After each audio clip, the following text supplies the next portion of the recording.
તો ચલો મિત્રો, આજે આપણે વાત કરીએ નવદીપ હોસ્પિટલ વિશે, જે આવેલી છે સદરપુર ચોકડી, અંબાજી હાઈવે, એપલ હોટલની નીચે, તિરુપતિ સ્ક્વેર કોમ્પ્લેક્સમાં. અને હા, નવદીપ હોસ્પિટલના જે ડૉક્ટર છે જગદીશસિંહ ચૌહાણ, એ સ્પેશિયાલિસ્ટ છે પથરીના અને સ્કિનના. જેમાં તમારે પથરી બહુ દિવસોથી હોય, ઘણા વર્ષોથી હોય, અને જે નીકળતી ના હોય, ઓપરેશન વગર તમારે નીકાળવી હોય, તો આ જે ડૉક્ટર છે એ તમને દવાઓથી પથરી નીકાળી આપશે. અને સ્કિનમાં તમારે કોઈ પણ પ્રોબ્લેમ હોય, જેમ કે ધાધર હોય, ખરજવું હોય, અને કોઈ પણ ઘણી બધી પ્રોબ્લેમો આવે છે, કોઈ પણ પ્રોબ્લેમ હોય તો તે તમને મસ્ત શાંતિપૂર્વક કામ કરી આપે છે. તો ચલો આજે આપણે એમની મુલાકાત લઈએ અને એમના જોડે વાતચીત કરીએ.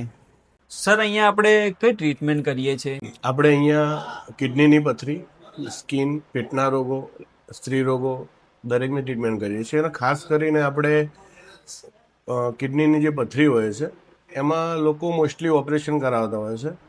તો આપણે એમાં એવી રીતે કરીએ છીએ કે હોમિયોપેથિક સારવાર દ્વારા ઓનલી દવાથી 10-15 mm 20 mm સુધીની જે પથરી છે એ દૂર કરી આપીએ છીએ. જૂના ધાધર ખરજવું હોય તો જૂનું દાદર ખરજવું લગભગ જલ્દી મળતું નથી, અને મટે તો ફટાફટ થયા કરે છે. કોઈ પેશન્ટ 3 મહિના 6 મહિના દવા લઈને થાકી જાય છે. તો 20 વર્ષ 25 વર્ષ જૂના જે દાદર ખરજવા છે એ આપણે ઓનલી દવાથી મટાડીએ છીએ. બાકી જે પેટના રોગો છે, જેમ કે ગેસ, એસિડિટી, ઉબકા, કોન્સ્ટિપેશન, અને આ બધું જ જે છે એ આપણે માત્ર દવાથી એમને કમ્પ્લીટ કરી આપીએ છીએ.